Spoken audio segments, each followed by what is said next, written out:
Yo les vengo a traer herramientas para su vida, para su desarrollo, para su vida profesional, para todo. Y les preparé una pequeña presentación que me llevó un poquito de tiempo, pero es que me encanta esto, de verdad me gusta mucho compartir esta información. Y entonces, nada, comenzamos. Yo lo que quiero que ustedes se lleven de aquí, de esta charla, lo que quiero que se lleven es que tengan las herramientas necesarias para montar sus propios servidores en su casa, bien sean base de datos, bien sea Google Fotos, un Netflix propio, cualquier cosa que ustedes tengan. Les voy a dar las herramientas o el conocimiento necesario para que ustedes tengan la iniciativa de empezar, porque claro, en 25 minutos no voy a poder hablarles de todo. Entonces, bueno, aquí empezamos. Hazlo tú mismo, monta tus propios servidores. Pues yo creo que ese fue el nombre que le puse a la charla, que yo dije, ese nombre no le va a gustar a nadie. Pero bueno, muchas gracias por votarme, por cierto. Entonces, ¿qué es el self-hosting? Es simplemente alojar tus páginas web, tus servicios, lo que tú quieras, en tu casa. Pero también podría considerarse self-hosting si tú alquilas una computadora afuera, en algún data center o algo. Eso realmente lo que significa self-hosting. También podría considerarse como el home lab. Bueno, ¿qué es el self-hosting? ¿Cuándo usar self-hosting? Cuando ustedes quieran, lo pueden usar para práctica, lo pueden usar de manera profesional e incluso si aprenden lo suficiente pueden montar su propio data center. Entonces, ¿qué es? ¿Cuándo? ¿Y por qué? No, esto no iba. Porque, bueno, esto lo puse como chiste y se me olvidó quitarlo. Bueno, comenzamos. Esto es así. ¿Por qué yo comencé en esto del self-hosting? Eso fue hace mucho tiempo, cuando yo apenas yo montaba mis servidores, era con PHP, con SAM y todo esto. No sabía nada de la nube y todo el mundo tenía un hype por la nube. Y yo decía, bueno, tengo que aprender AWS de alguna manera. Y dije, bueno, tenía un free tier y yo por primera vez me daba una tarjeta de crédito y yo dije, bueno, voy a meter mi tarjeta de crédito en el free tier, ya que no me van a cobrar. Y le voy a pedir una computadora esa es la computadora que ellos ofrecen, una computadora de 2 GB de RAM. Digo, 1 GB de RAM, dos núcleos de procesador y 30 GB de disco duro. Y yo dije, bueno, está bien. Bueno, pasó que no sé qué toqué, no sé qué hice, no sé dónde le di, no sé qué botón toqué, y al final me terminaron cobrando $5. $5 por aprender. Yo no podía creer que me habían cobrado $5 por algo que ni sabía que había hecho. Y esto es así, o sea, nosotros cuando estamos programando, estamos probando, estamos rompiendo cosas, estamos haciendo de todo, terminamos haciendo cosas que no debemos, pero si lo estamos haciendo en nubes nos va a cobrar. Entonces es como, siempre tenía miedo de como aprender algo, porque yo decía, si le doy aquí me va a cobrar, si le doy acá me va a cobrar, y siempre estaba como asustado, tenía miedo. Entonces, ¿qué pasó? Esta historia la puedo contar de otra manera, que suena un poco más loco si la cuento así. Yo quería alquilarle una computadora a AWS de 2 núcleos, de 1 GB de RAM y 30 GB de disco duro, cuando yo en mi casa tenía una Raspberry Pi, una laptop y una computadora normal de torre, que sumado todo me daba 28 núcleos, 41 GB de RAM y 4 TB de disco duro. Entonces yo quería pagar por algo, en realidad no quería pagar, quería el free tier. Pero bueno, terminé pagando. Por algo que ya yo tenía en casa y yo me puse a averiguar qué puedo hacer. O sea, qué puedo hacer yo para aprender en la nube sin yo tener que estar pagando por aprender, porque o sea, por menos para probar los sistemas que ellos tienen. Y descubrí que lo siguiente es el meme famoso de qué es la nube. La nube es simplemente la computadora de otra gente. Son data centers donde ellos tienen virtualizados un montón de computadoras y es lo que... Entonces, bueno, ahí está el meme de Scooby-Doo, por cierto. Pero esos pequeños errores no suelen ser tan pequeños. O sea, a veces pasan este tipo de cosas. Yo creo que ya ustedes conocen que esto ha pasado un montón de veces, que dicen que no, se me fueron $104,000 porque dejé por un DDoS attack. Esto fue en Netlify. Y en Vercel también $96,000 porque, no sé, dejé una función abierta o porque se me viralizó la aplicación o por cualquier cosa. Y estas son las cuentas grandes. Hay un montón de cuentas chiquitas que yo investigando esto justamente me di cuenta que me cobraron $500, me cobraron $300, me cobraron $700. Y es como, ¿por qué? O sea, simplemente estás probando. Y bueno, esos son sus servicios, está bien que cobren, pero yo quería hacerlo yo, quería aprender a toda la infraestructura y yo dije, bueno, nada, voy a ver de qué se trata la nube. Entonces, claro, la nube tiene un montón de capas. Al principio, esto ha aumentado con los años la responsabilidad que le han quitado al desarrollador. Antes uno era responsable de la computadora, de los discos duros, del servidor, de todo, de todo. Y a medida que han pasado los años, primero, ellos hicieron lo de la virtualización, o sea, aquí donde ustedes ven, yo creo que puedo señalar acá, ¿no? Y se ve. Estoy un poquito confundido aquí con todas las pantallas que tengo. Aquí está. Creo que se ve. Los servicios que uno es responsable son los rojos y los azules son los que el proveedor es responsable. Entonces tenemos el SaaS, que son estas aplicaciones, Software as a Service, que son Netflix, Google Drive, Google Fotos, Notion, los VPN, Teams, todas estas aplicaciones son aplicaciones para usuarios finales. ¿Okay? Luego tenemos Platform as a Service, o sea, plataforma como servicio, que eso vendría siendo como Vercel. Ahorita le voy a explicar cada cosa, pero esta gráfica yo se las muestro para que vean los diferentes tipos de niveles de responsabilidad que ustedes tienen a medida que van bajando en este tipo de servicio. Si bajamos un poquito, o sea, la parte de SaaS, y ustedes ven todos los servicios que están aquí, que les estaba comentando, Netflix, Salesforce, no sé qué. Y de este lado, a la derecha, yo les puse su homólogo open source. No son estos programitas open source que tú sabes que son como medio raros. Hay unos que son buenos, hay otros que son malos. Pero en realidad el open source de, por ejemplo, del VPN, que es WireGuard, NordVPN, funciona sobre WireGuard. GitHub, si bien no funciona sobre Gitea, Gitea es como un repositorio de GitHub, o sea, tu propio GitHub en tu casa. Tienes Notion, bueno, está Joplin, está Affine, Spotify tienes Navitron, obviamente tienes que tú ponerle la música. Si Netflix está Jellyfin, le puedes poner tus propias películas y así con un montón de aplicaciones. No me puedo extender demasiado porque imagínate, está N8N que está muy de moda, están las inteligencias artificiales que también están de moda y hay un montón de aplicaciones así. Si me extiendo, no termino nunca. Y para Platform as a Service, que es lo que es Heroku, Vercel, Netlify, Firebase, Lambda, eso entraría como Backend as a Service, pero yo todo lo metí aquí porque si no, no terminamos nunca. Pero Heroku, Lambda y todas estas aplicaciones tienen su homólogo también en open source y self-hosting. O sea, ustedes pueden levantar estos servicios muy fáciles. Entonces tienes Coolify, donde tú simplemente haces git push y Coolify se encarga de montar tu aplicación, se encarga de actualizarla, se encarga de hacer las pruebas, se encarga de hacer todo lo que es necesario. O sea, ya está todo como muy automatizado, como lo tiene Vercel, como lo tiene Heroku. Está Coolify, está Dogploy, está Supabase. Supabase, de hecho, yo entiendo que mucha gente usa Supabase y también está Self-Hosting. Y si bajamos un poquito más, que ya aquí sí nosotros nos tenemos que encargar de toda la parte de servidores, routing, proxy inverso, todo eso. Está el Amazon S2, que simplemente Amazon S2 es lo que yo quería alquilar en ese momento, que es la computadora de otra persona. Está Azure VM y todas son computadoras virtuales. Del otro lado, si ustedes ven que este lado, que es el self-hosting, que es el open source, Proxmox te permite virtualizar computadoras. Yo en mi casa tengo una computadora que tiene 7 máquinas virtuales, 800 contenedores, tiene un montón de cosas y todo como si yo fuese un data center. Obviamente, después les cuento de qué se trata todo.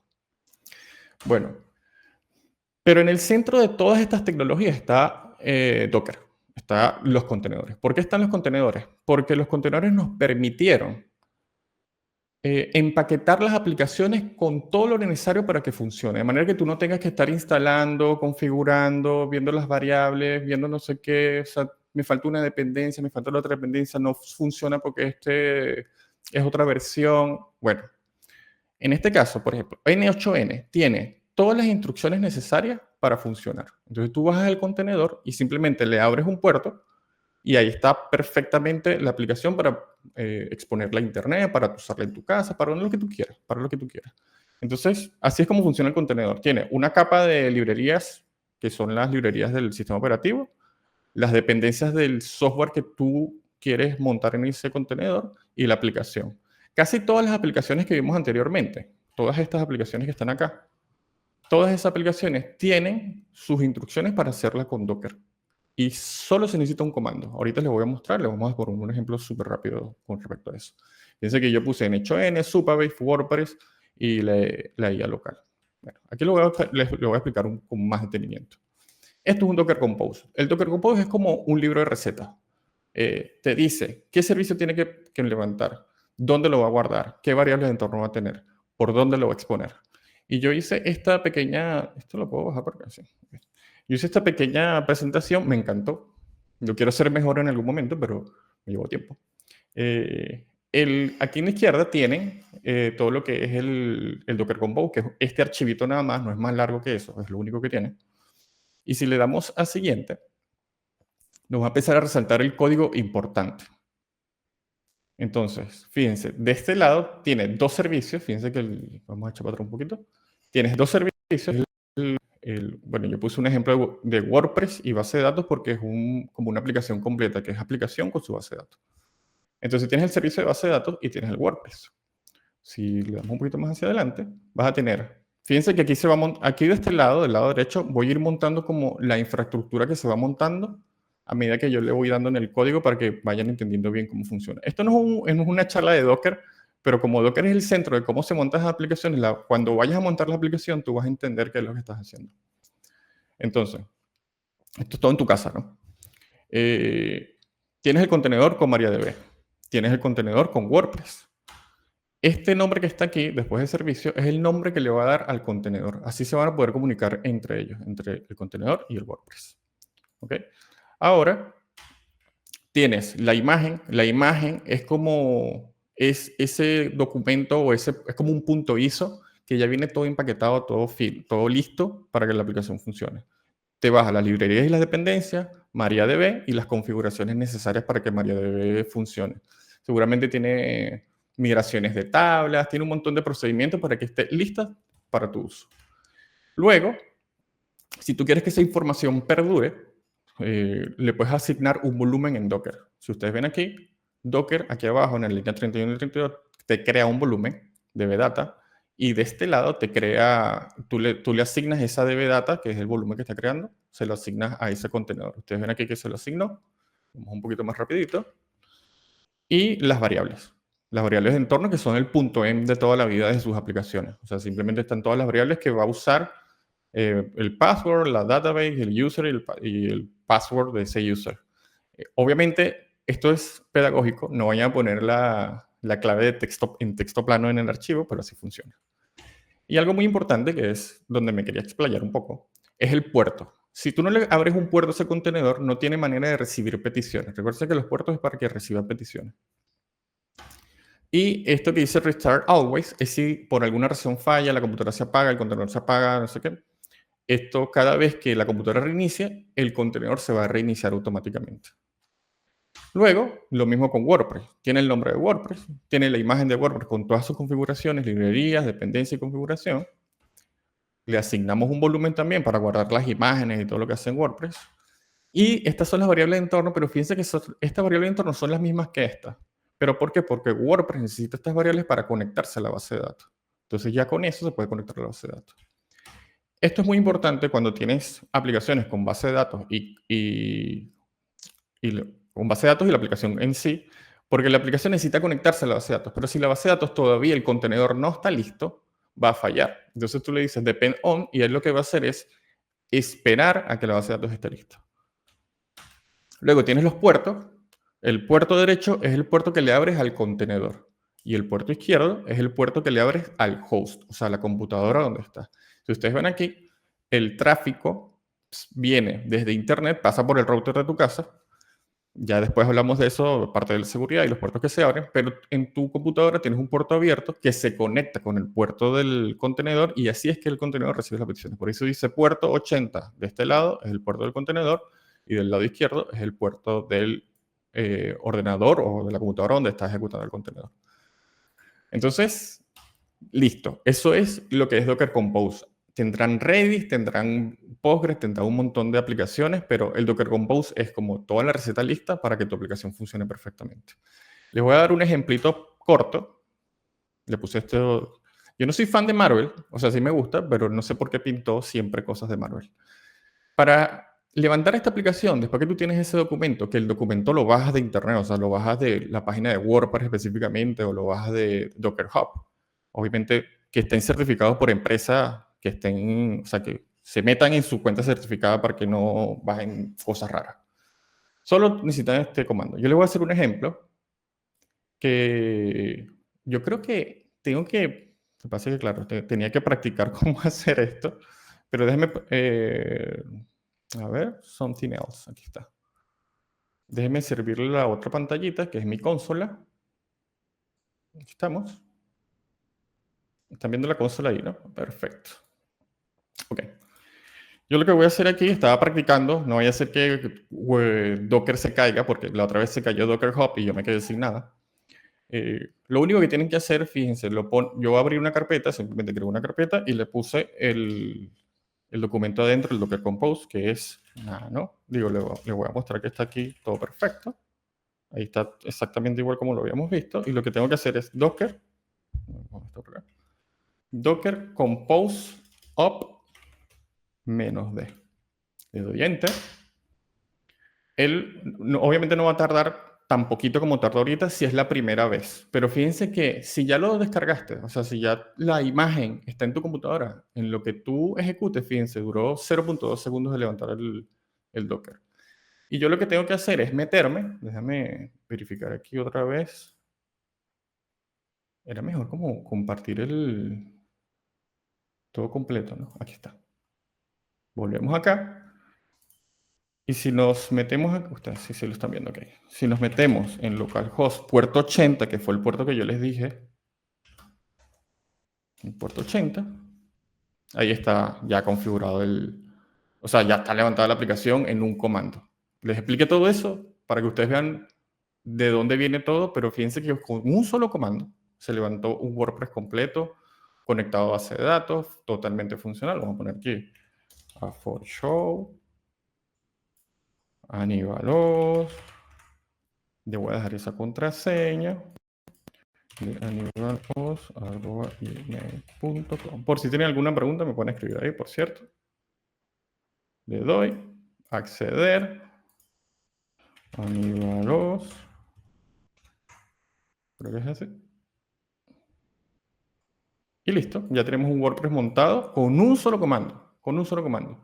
Entonces, fíjense que lo fácil que fue montar WordPress, pero no solo WordPress. Aquí yo tengo un Supabase montado. Este Supabase está en mi casa. Si se fijan aquí, la IP es local.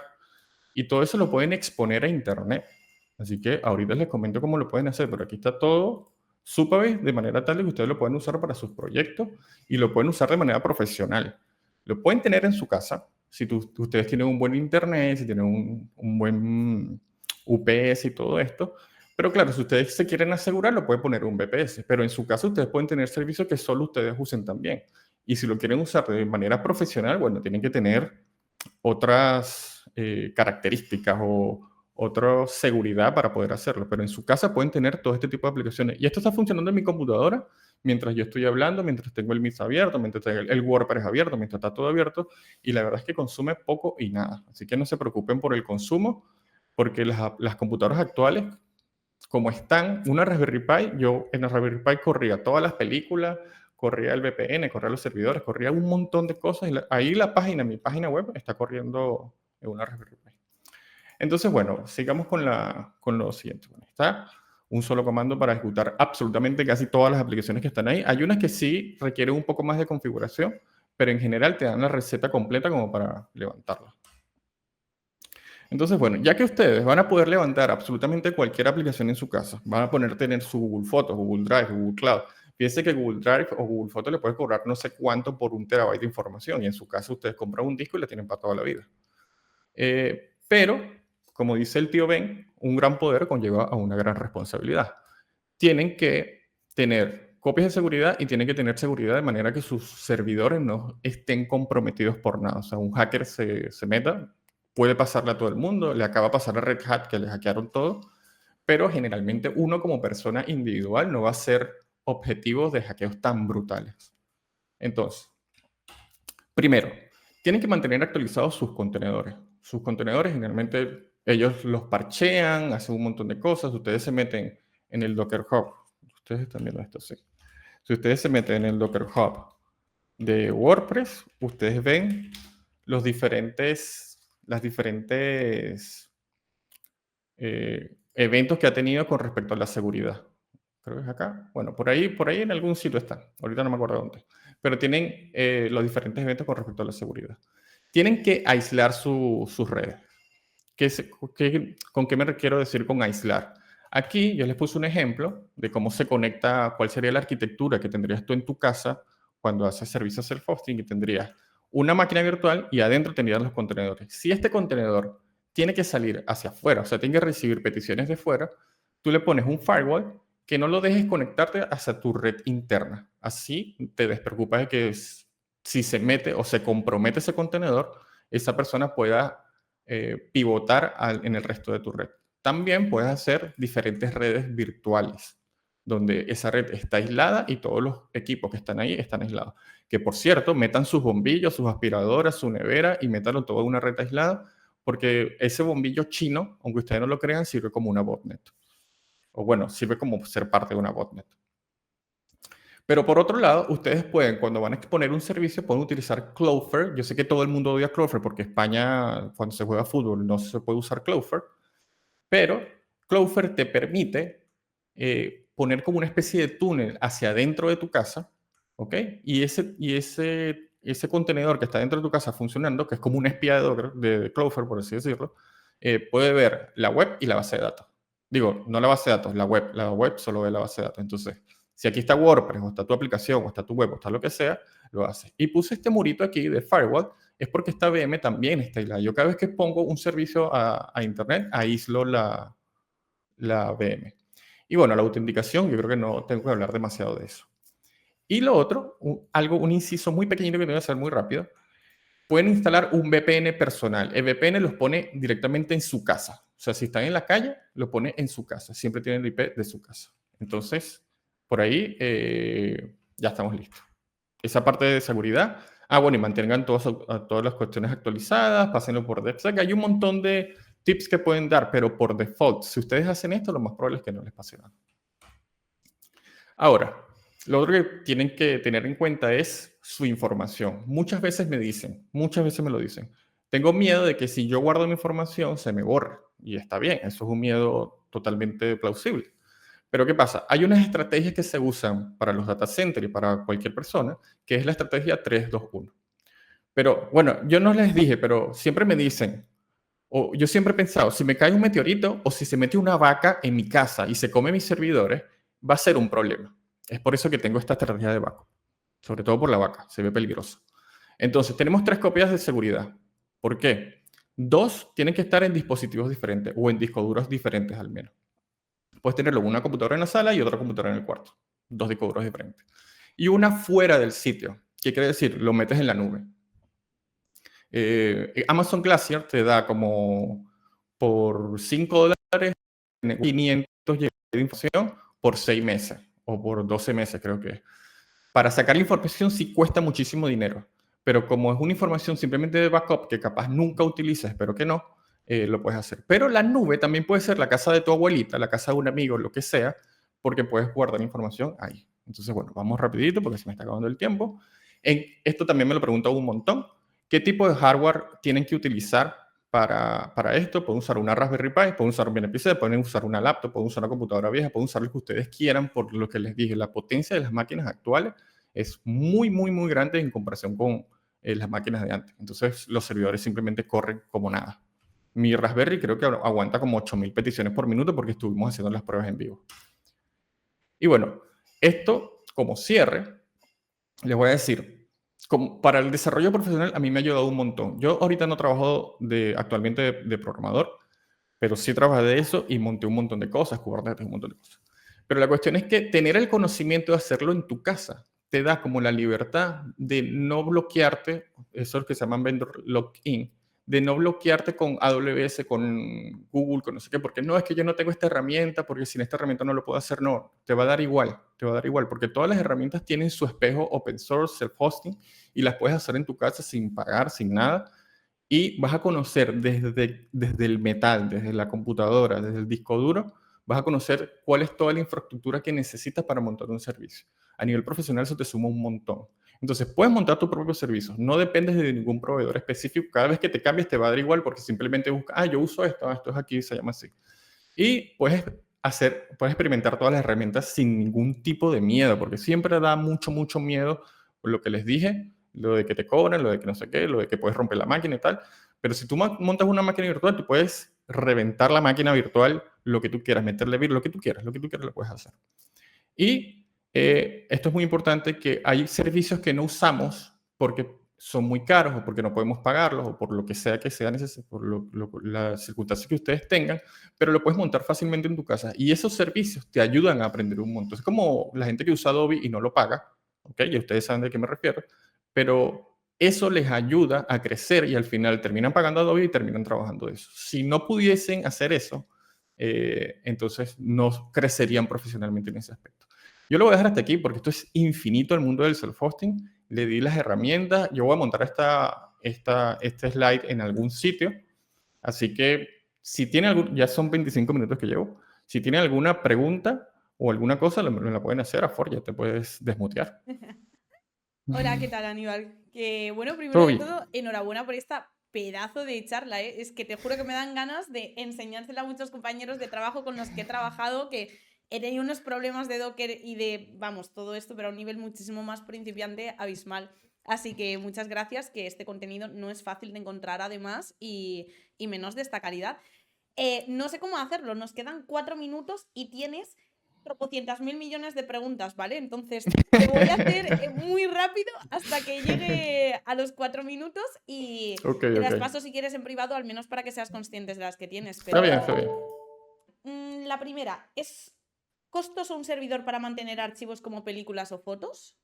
No, lo tenía en mi Raspberry Pi, que mi Raspberry Pi me costó creo que $80 y el disco duro es de 1 tera y tenía todo. Así que de verdad que no fue para nada costoso. Un detalle sobre el Docker Compose y la configuración de la base de datos. En caso de necesitar el acceso a la misma fuera de Docker, recomiendo siempre utilizar el mapeo de puertos con ports en lugar de expose y cambiar el puerto por defecto externo para que no entre en conflicto con posibles bases de datos activas en tu sistema. Sí, generalmente no tengo base de datos en mi sistema, todo lo monto en Docker. De hecho, la presentación que ustedes acaban de ver está montada sobre Docker. Dios Este, mío. Entonces, intento que los puertos no tengan esos problemas. Pero sí, o sea, dependerá de la situación, uno ve cómo maneja la arquitectura.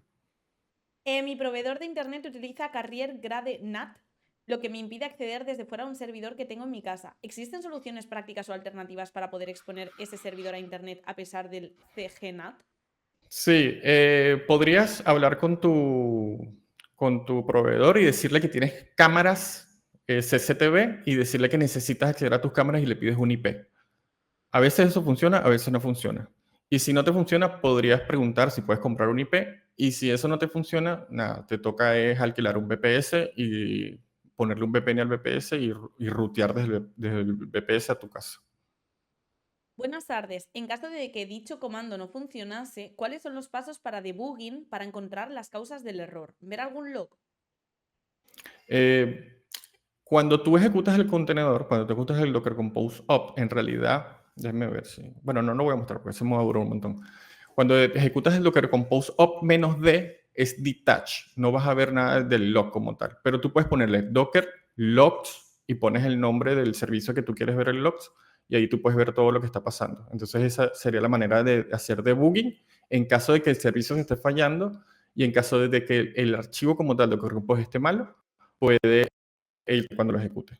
Pero si ejecutas Docker Compose Up sin el "-d", se te queda abierta la terminal del contenedor y ahí tú vas viendo qué es lo que está pasando. Generalmente, la primera vez que yo ejecuto un contenedor, lo ejecuto con Docker Compose Up sin el "-d para ver yo cómo funciona. Luego lo cierro y lo levanto así con el "-d".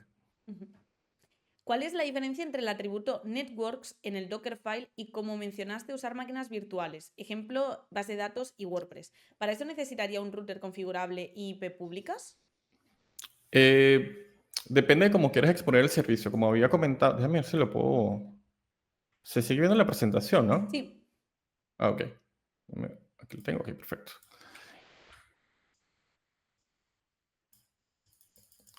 Ajá, aquí está. Puedes tener que abrir un puerto o puedes usar Cloudflare, creo que había dicho. Cloudflare te mete como una máquina interna dentro de tu casa. Él tiene como un VPN con esa máquina, se conecta a tu máquina, se conecta a de hecho, es un contenedor de Cloudflare. Y ese contenedor tiene acceso a tu red o al acceso que tú le des. Entonces, dentro de Cloudflare, tú le dices, conéctate con la máquina y le das la IP local, se conecta con esa máquina y ya estás. Anibalos.com, por favor, dirígemelo a esta máquina. Mi página web justamente está así, así que no tiene ningún problema. Ahora, con respecto a network, tú puedes hacer diferentes redes internas entre los contenedores. Se conectan entre ellos, puedes aislar una red de otras, puedes crear diferentes redes, entonces unos contenedores no se ven con otros contenedores. Por eso es que ese puerto expose puede que solo le funcione en ese Docker Compose como tal, en esa network. Ujú. Te pregunta Fósil, ¿utilizas Kubernetes en tu casa? No, no utilizo Kubernetes, quiero, o sea, de hecho, el servidor que yo me compré fue una bestialidad porque son 36 núcleos, 128 GB de RAM y solo fue específicamente para usar Kubernetes. Pero entre una cosa y otra no lo he hecho. Pero sí, sí, en el trabajo que tenía anterior yo lo monté. Tú puedes juntar varias máquinas en Kubernetes y Kubernetes la ve como una sola. Por eso cuando les hice la aclaración de que eran 48 gigas de RAM, 18 núcleos y tal entre las tres computadoras, porque yo uní esas tres computadoras en Kubernetes y Kubernetes te lo pone todo como si fuese una máquina. Pero está bueno Kubernetes, o sea, sí quiero hacerlo. La última, ya un poco a modo de broma, te dicen, ¿realmente las siglas VPS son Backup Private Server y hemos vivido engañados hasta ahora?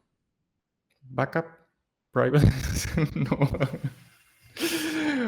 Bueno, puede ser, y puede ser.